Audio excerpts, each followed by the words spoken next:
네, 성도 여러분 안녕하십니까? 교회에 오기에 너무 좋은 가을이 되었습니다. 주님 앞에 기도하기 좋은 계절이고 또 함께 찬양하기 좋은 계절이고 또 사랑하는 사람들에게 복음을 전하기 좋은 계절입니다. 아마 길지 않은 시간이 될 텐데 우리가 이번 주와 10월 한 달 동안 정말 행복하고 기쁘게 예배하고 친교하고 또 복음을 소개하는 우리 모두가 되면 좋겠습니다. 네, 오늘은 고린도전서 10장을 보도록 하겠습니다. 10장 31절로 33절 말씀을 오늘 주제 성경절로 해서 그들로 구원을 받게 하라, 그런 제목으로 은혜를 나누겠습니다. 들판을 보면 이제 논에 벼가 익어가는 가을인데요. 추석에 어머니랑 마을 산책을 하면서 논에 갔더니 벼가 고개를 숙이고 있었습니다.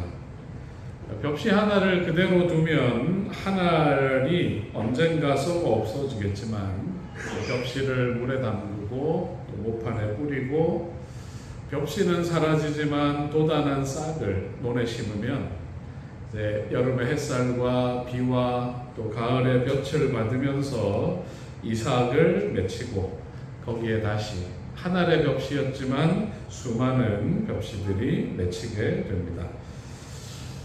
오늘 기억절 암송들을 하셨는데요. 박규환 장로님 다음 주에 하시겠습니까? 늦게 오셔서 못하셨는데 그 장로님 한 5분 잠깐 나오셔서 한번 알겠습니다. 다음에 기회를 드리는 걸로. 이제 그 팔과 기억절이 인자가 온 것은 섬김을 받으려 함이 아니고 도리어 섬기려 하고 자기 목숨을 많은 사람의 대속물로 주기 위함이다, 이렇게 예수님이 말씀하셨는데요. 그 말씀처럼 팔레스타인의 주식은 밀입니다.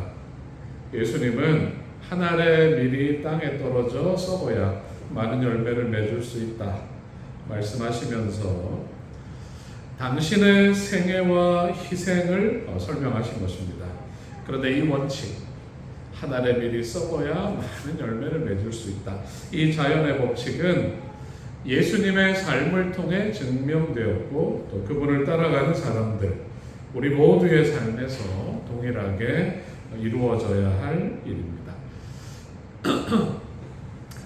그 가족사진이라는 노래의 가사처럼 나를 꽃피우기 위해 걸음이 되신 그런 아버지를 노래하는 것처럼 우리 모두는 누군가의 사랑, 섬김, 희생, 봉사를 통해 지금의 모습으로 자라올 수 있었고 우리도 사랑과 섬김을 내 주변에 있는 사람들에게 나누고 있습니다. 바울이 고린도전서 10장에서 이제 8장부터 시작된 우상에게 드려진 제물을 먹는 일에 대한 최종적인 권면을 하고 있는데, 우상은 아무것도 아니라 믿음에 따라 마음대로 할 수 있지만 나는 더 중요한 목적, 영혼을 구원하기 위해 사람들을 섬기기 위해 그들을 구원하기 위해 나의 권리를 내려놓을 수 있다. 그것이 9장의 내용이었습니다. 무엇이든지 할 수 있는 자유가 있지만 내 자유가 다른 사람에게 거치는 돌이 된다면 그리스도인 정신으로 살아감으로 다른 사람을 돕는 디딤돌로 살겠다.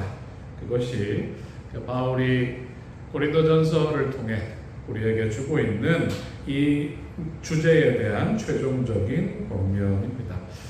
고린도전서 10장에 중요한 교훈들이 담겨 있는데 그 중에 한 문장, 그들로 구원을 받게 하라, 이 문장이 우리의 마음에 남게 되기를 바라고 또 우리에게 주시는 하나님의 음성을 듣도록 하겠습니다. 자, 11절, 12절 같이 한번 읽어보겠습니다. 그들에게 시작. 그들에게 일어난 이런 일은 본보기가 되고 또한 말세를 만난 우리를 깨우치기 위하여 기록되었느니라.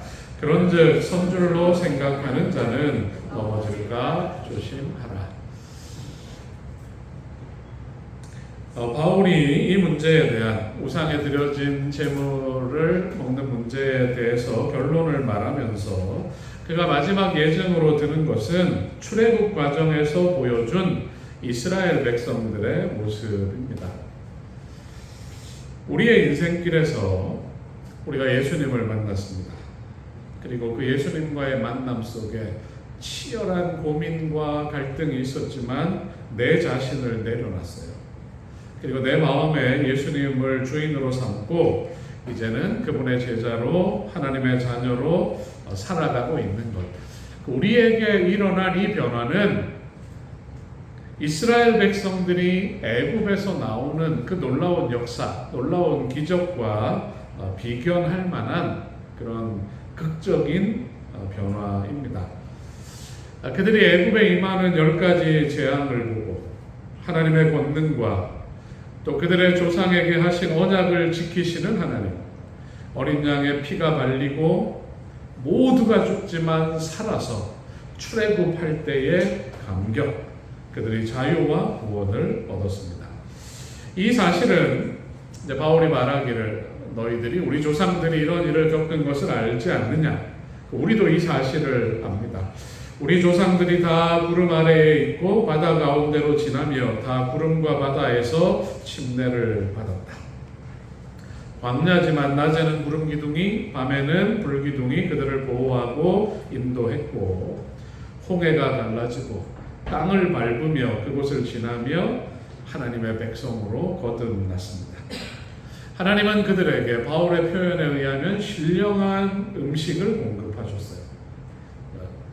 spiritual food, 하나님께서 주시는 영적인 음식이었고 그것은 그들이 스스로 만들거나 얻을 수 있는 것이 아니라 하나님이 내려주시는, 하나님이 채워주시는 특별한 양식이었습니다.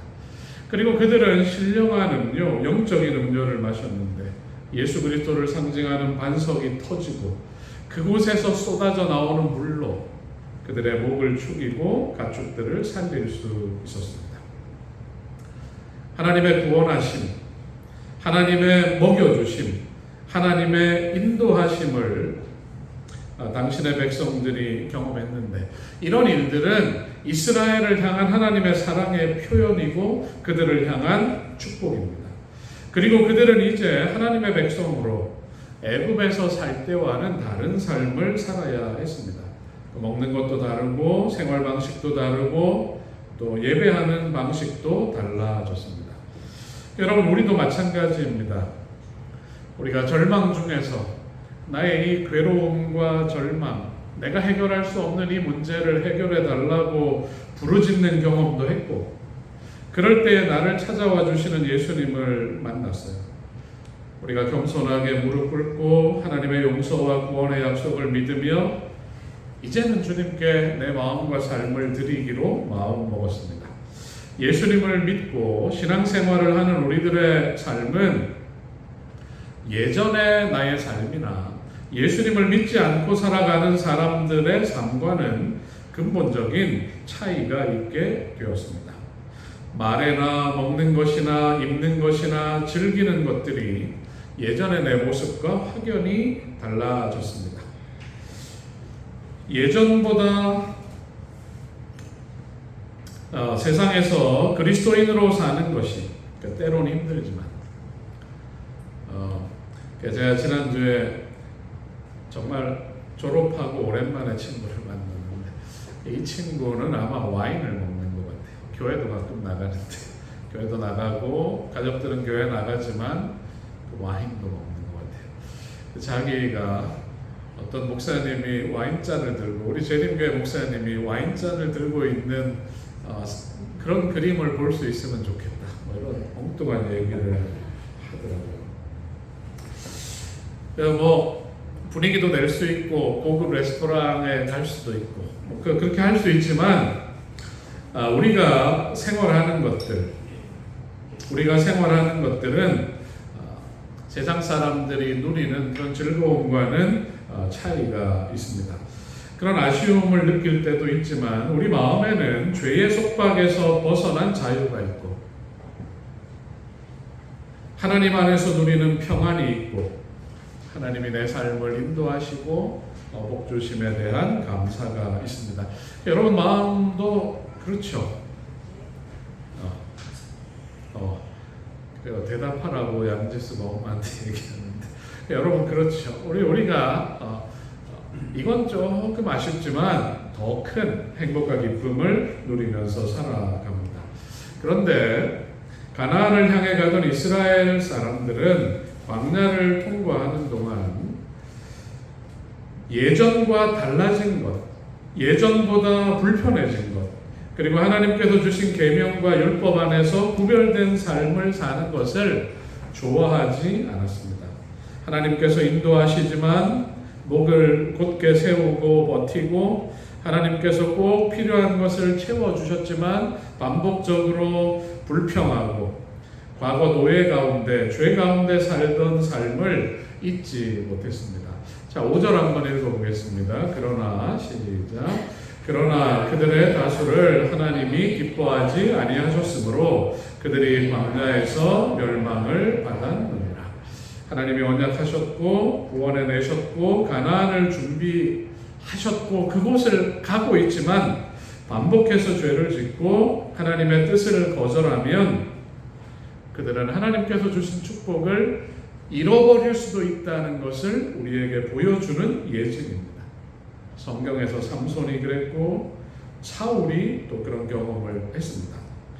그들이 광야에서 멸망받았다. 그렇게 번역된 원래 말의 의미는 지면을 따라 흩뿌리다 그런 단어입니다. 불신과 불순종을 일삼던 이스라엘 백성은 광야의 유랑생활 중에 땅에 내동댕이 쳐졌는데 하나님께서 던져버리신 것입니다. 어떻게 하든지 데리고 가려고 했었는데 그냥 뿌려버리신 것입니다. 하늘아버지의 사랑과 지도를 신뢰하지 않고 육신의 욕구와 정욕을 충족시키는 일에 몰두할 때에 하나님이 그들을 버리실 수밖에 없습니다. 고린도 교회 성도들이 누리는 축복과 은혜가 있어요. 우리가 예수 안에서 누리는 복과 특권들이 있습니다. 이스라엘이 그랬던 것처럼 오늘을 사는 우리도 죄를 피하기 위하여 계속 경계하고 마음을 지킬 필요가 있습니다. 광야의 이스라엘의 모습과 운명은 우리에게 본보기가 되고 있습니다. 그러니까 바울은 말합니다. 그들이 악을 즐겨한 것 같이 악을 즐겨하는 자가 되지 말자. 그들 가운데 어떤 이들은 우상 숭배 때문에 그 구원과 약속의 땅에 대한 권리를 잃어버렸는데 우리는 우상 숭배하는 자가 되지 말자. 그들 중 어떤 이들은 음행하다가 하루에 23,000명이 죽었는데 우리는 그들과 같이 음행하지 말자. 이제 고린도 교회 성도들의 마음이 아주 뜨끔했을 거예요. 이 권면이 그들로 정신을 차리게 하는 것입니다. 시딤에서 이방 여인의 유혹에 빠지고 그들과 함께 바알의 제사에 갔던 23,000명이 하루에 죽는 일에 대한 이야기입니다. 죄에 대한 굴복, 그러니까 죄에 대한 굴복은 우리로 더 큰 죄를 짓게 하고 결국 하나님을 섬기는 감격을 잃어버리게 합니다. 그들 가운데 어떤 사람들은 주를 시험하다가 뱀에게 멸망하였는데 우리는 그들과 같이 하나님을 시험하지 말자. 그들 가운데 어떤 사람들은 하나님을 원망하다가 멸망하였는데 너희는 그들과 같이 원망하지 말아라. 구원의 감격을 잊고 모세를 원망하고 그들에게 내리는 만나에 대해 불평하다가 불뱀을 만나기도 하고 가나안 입구에 갔다가 열정탐꾼의 보고를 듣고 모세를 원망하고 애굽으로 돌아가겠다고 하고 나중에 고라와 다단과 함께 또다시 지도자를 원망하고 하나님께 불평하다가 내동댕이 쳐졌다. 이것이 사도 바울의 표현입니다. 자, 같이 한번 읽어보겠습니다. 그들에게 시작. 그들에게 일어난 이런 일은 본보기가 되고 또한 말세를 만난 우리를 깨우치기 위하여 기록되었느니라. 그런즉 선줄로 생각하는 자는 넘어질까 조심하라. 출애굽에 동참했던 것이 6월절의 경험, 그 십자가의 경험이 가나안 입성을 담보하지 못했습니다. 어린 시절에 순수했던 믿음, 청년 시절의 헌신과 열정, 그리고 자녀의 손을 잡고 교회를 찾고 매주 성실하게 봉사했다 할지라도 중요한 것은 지금 내가 매일매일 구원을 이루며 사는 것입니다. 여러분, 선출직 공무원들이 선거 때가 되면 국민 편에 서서 겸손하게 섬기겠다 고개를 조아리지만 그들에게 지위와 권한이 주어지면 초심을 잃고 특권을 내세우고 오만하게 행동합니다. 그러면 다음 선거에서 당선되기가 어렵습니다. 늘 겸손하고 국민을 두려워하는 마음이 있어야 할 것입니다. 여러분, 신앙생활도 마찬가지입니다. 어쩔 수 없는 내 자신, 나는 정말 어쩔 수 없는 죄인이구나, 그걸 깊이 느끼고 나를 내려놓았어요. 그리고 예수 그리스도를 전적으로 의지하는 사람이 되어서 구원을 얻었습니다. 점점 그리스도인으로 살면서 내 의지를 예수님께 굴복시키지 않고 육신의 특성이 지배하도록, 그런 특성들이 나타나도록 허락하는 것, 그런 일이 더 많아지는 것을 우리가 두려워해야 합니다. 우리가 걱정해야 할 일은 내가 지금 의로운 것은, 내가 성도로 사는 것은, 내가 정로를 걷고 있는 것은, 내가 그리스도의 향기를 바라고 있는 것은 내 속에 있는 내 의가 아니라 내가 의지하고 붙들고 있는 예수 그리스도의 의라는 것을 늘 잊지 말아야 하는 것입니다. 광야에서 내동댕이 쳐진 그들은 이 사실을 잊었습니다. 그들의 이런 기록은 고린도 교인들을 위해 기록된 것이다. 바울이 그렇게 표현하고 있습니다. 이 기록과 고린도 교회에 대한 바울의 권면은 또 출애굽기와 고린도서를 읽는 우리를 위해 기록된 것입니다. 여러분, 신앙생활의 과정, 믿음 안에서 성숙해가고 예수님을 닮아가는 것은 쉽게 이루어지지 않습니다.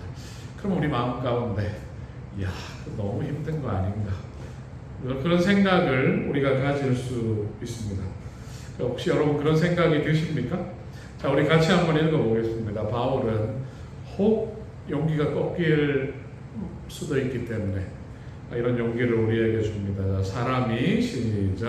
사람이 감당할 시험 밖에는 너희가 당한 것이 없나니 오직 하나님은 미쁘사 너희가 감당하지 못할 시험 당함을 허락하지 아니하시고 시험 당할 즈음에 또 피할 길을 내사 너희로 능히 감당하게 하시느니라. 아멘. 하나님은 우리가 이 믿음을 지켜갈 수 있도록 이 일을 감당하게 하실 것입니다. 우리가 하나님을 향한 신뢰와 겸비한 마음을 잃지 않는다면 하나님은 우리의 형편을 살피시고 어려움과 시험에서 도우시고 피할 길과 이길 힘을 주실 것입니다. 여러분, 이 사실을 믿으십니까? 그리고 그런 사람들은 하나님이 광야에서도 그런 사람들은 약속의 땅으로 들어가게 하신 것처럼 우리로 예수님의 아름다운 품성을 마침내 이루게 하실 것입니다. 그리고 우리가 하늘 도성에 도착하게 할 것입니다. 이 모든 일에 우리를 사랑하시는 이로 말미암아 우리가 넉넉히 이길 수 있다는 확신이 오늘 우리 마음 가운데 있게 되기를 간절히 바라겠습니다. 자, 23절, 24절 계속해서 보겠습니다. 모든 것이 다하나, 시작. 모든 것이 다하나 모든 것이 유익한 것은 아니요 모든 것이 가하나 모든 것이 덕을 세우는 것은 아니니 누구든지 자기의 유익을 구하지 말고 남의 유익을 구하라. 14절부터 계속되는 바울의 권면 속에는 고린도 교회 성도를 사랑하는 바울의 마음이 그대로 담겨 있습니다. 14절을 보면 내 사랑하는 자들아, 바울이 내 사랑하는 자들아 그렇게 불렀습니다. 너무 사랑스럽고 소중하게 생각하는 것입니다. 주님 안에서 한 믿음과 소망을 나누는 성도들에 대하여 우리가 이런 심정이 있는 것입니다. 여러분 주변의 성도들을 한번 둘러보세요. 이분들 내 사랑하는 자들아 그렇게 말할 느낌이 드시나요? 참 우리 구성원이 많지 않은 게 이런 면에서는 장점이에요. 한 명 한 명이 다 너무나 소중하고 사랑스럽습니다. 여러분 긴 여행을 마치고 돌아오면서 성도 한 사람 한 사람을 생각하고 그 성도들을 위해서 선물 보따리를 들고 오는 그런 분이 우리 교회에 있습니다. 교우들을 위해서라면 또 청년들이 믿음 안에서 자라고 서로 하나 되는 일이라면 내 지갑이 넉넉하지 않지만 기쁜 마음으로 후원을 아끼지 않는 분들이 있습니다. 한 톨 한 톨 밤을 주우면서 그 밤 가운데 좋은 것만 골라서 아무 말하지 않고 식당에 던져놓는 그런 분도 계시고, 찜통 같은 더위지만 뜨거운 불 앞에서 성도들이 행복하게 식사하고 친교를 나누기를 바라는 마음으로 튀김을 튀기고 국수를 삶고 요리를 하는 분들이 있습니다. 새벽같이 꽃을 나르고 정성을 다해 꽂고 사랑하는 사람들이 교회에 올 수 있도록 또 차량으로 봉사하고 늦은 밤 교회 구석구석을 정리하고 깨끗이 닦으며 흘리는 땀방울 속에서 예수 그리스도의 마음으로 교회와 형제들을 사랑하는 우리 성도들의 마음을 읽을 수 있습니다. 사도 바울은 고린도 교회를 사랑하고 그들을 지혜 있는 자들로 스스로 판단할 수 있는 사람이라 믿어줍니다. 바울은 말하기를 우리는 성만찬의 공동체로 예수 그리스도의 희생으로 예수님과 하나 된 사람들로서 우리와 예수님 사이에 우상이라 불릴 수 있는 어떤 것도 어떤 존재도 함께 할 수 없다. 이렇게 말합니다.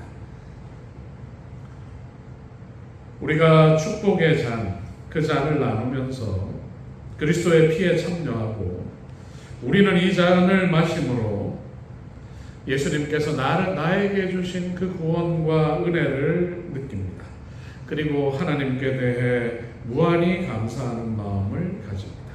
그리고 이 잔을 통해 나와 예수님이, 나와 하나님이 하나 되는 경험을 합니다. 우리가 떼는 떡은 그리스도의 몸에 동참하는 것인데 비록 부서지고 찢겨져서 나누어지는 떡이지만 원래 그 떡이 한 덩어리였던 것처럼 우리가 그리스도의 지체이고 예수님 안에서 한 몸이라는 것을 느끼게 되는 것입니다. 바울은 10장에서 많은 이야기를 하는 것처럼 보이지만 우상에게 드려진 제물에 대한 종합적인 권면을 마무리하면서 두 가지를 이야기하는 것입니다. 첫째는 하나님은 우상을 싫어하신다. 하나님은 사단의 영이 함께하는 우상을 싫어하시고 우리와 하나님 사이에 종교를 통해서 다가오는 우상이나 개인의 욕망과 욕심 때문에 하나님과 우리 사이를 파고드는 우상을 막론하고 어떤 우상도 우리와 하나님 사이에 존재하는 것을 단호하게 제거하기를 원하신다. 섬길 자를 택하라, 겸하여 섬기지 말라. 이런 일을 가볍게 여기는 것은 가장 중요한 구원을 잃어버리는 것이 될 수도 있다. 그것이 첫 번째 권면이고, 두 번째는 우상에게 드려진 제물을 먹는 일에 관하여 남의 유익을 구하라. 그렇게 결론 내리고 있습니다. 자기와 다른 생각을 가진 사람을 정죄하기보다는 자기의 유익을 구하지 말고 남의 유익을 구하라. 땅과 거기 충만한 것이 다 주의 것임을 내가 알기 때문에 양심에 거리낌 없이 먹을 수 있지만 어떻게 우상에게 드려진 것을 먹을 수 있나요?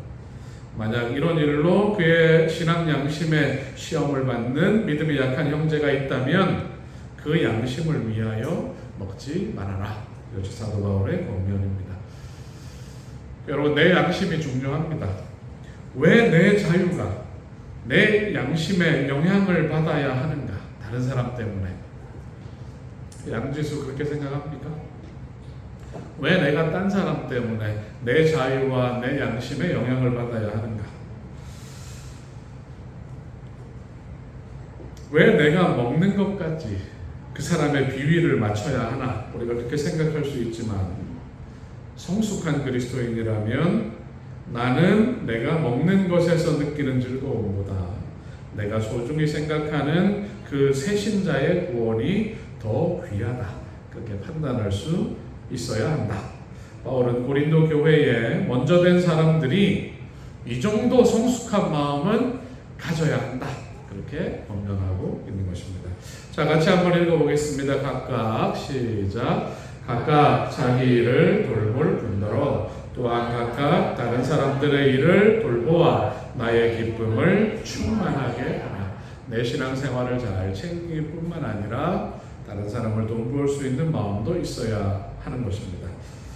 여러분, 볼을 잘 치는 사람은, 이런 표현을 해서 죄송하지만 볼을 잘 치는 사람은 내 플레이만 해도 됩니다. 내가 집중하고 오늘 내가 좋은 스코어를 내면 돼요. 하지만 초보인 사람을 도와줄 수 있어야 합니다.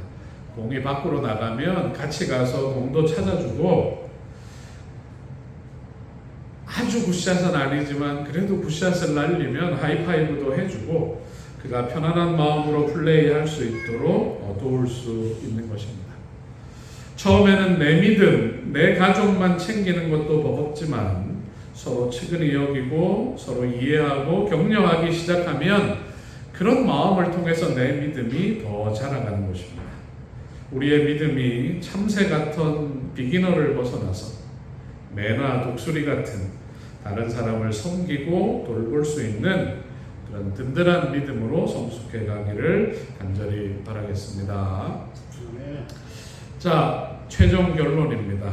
자, 같이 한번 읽어보겠습니다. 31절로 33절. 그런즉 시작. 그런즉 너희가 먹든지 마시든지 무엇을 하든지 다 하나님의 영광을 위하여 하라. 유대인에게나 헬라인에게나 하나님의 교회에나 거치는 자가 되지 말고 나와 같이 모든 일에 모든 사람을 기쁘게 하여 자신의 유익을 구하지 아니하고 많은 사람의 유익을 구하여 그들로 구원을 받게 하라. 성숙한 그리스도인이라면 이렇게 살아라. 이것이 최종 결론입니다. 예수님이 십자가를 향해 가시면서 제자들에게 마지막 설교를 시작하셨습니다. 내가 왜 십자가로 가는가? 요한복음 12장을 보면 내가 진실로 진실로 너희에게 이르노니 한 알의 밀이 땅에 떨어져 죽지 아니하면 한 알 그대로 있고 죽으면 많은 열매를 맺느니라. 예수님이 당신을 한 알의 밀에 비유하셨어요. 그 위대하신 창조주가 당신을 그 작은 밀알이다 그렇게 말씀하셨습니다. 예수님이 십자가를 피할 수 있었습니다. 그리고 홀로 사실 수 있었습니다. 예수님이 만약에 그 잔을 거절하셨다면 당신의 생명을 우리에게 나눌 수 없었고 지금 이 자리에 앉아있는 우리 한 사람 한 사람 세상에서 구원받은 그 수많은 사람을 볼 수가 없었습니다. 예수님은 당신을 따르는 우리에게도 자기만 사랑하는 사람이 되지 말고 곁에 있는 사람을 위해 자신을 희생하는 사람이 되라고 요청하십니다.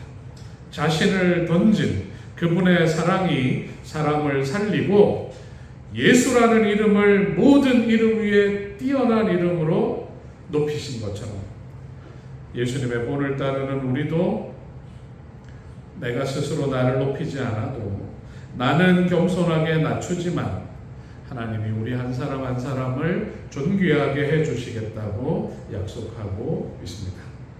바울은 이 진리를 깨닫고 실천했던 사람입니다. 나와 같이 모든 일에 모든 사람을 기쁘게 하여 자신의 유익을 구하지 아니하고 많은 사람의 유익을 구하여 그들로 구원을 받게 하라. 아멘. 자, 한번 따라해 보겠습니다. 많은 사람의 유익을 구하여 많은 사람의 유익을 구하여 그들로 구원을 받게 하라. 그들로 구원을 받게 하라. 이것이 예수님께서 자신을 던지신 이유이고 바울이 평생을 헌신한 이유이고 우리가 살아가는 이유입니다. 여러분, 도전이지만 이 부르심에 응답하시겠습니까? 내 유익보다 많은 사람의 유익을 구하며 그들로 구원을 받게 하라. 우리의 삶이 이 귀한 부르심을 믿고 실천하며 사는 삶이 되기를 간절히 소원하며 오늘 말씀을 마치겠습니다. 다 함께 일어나셔서 헌신의 찬미를 드리겠습니다. 찬미 418장 주의 것이 되려 하오니 418장입니다.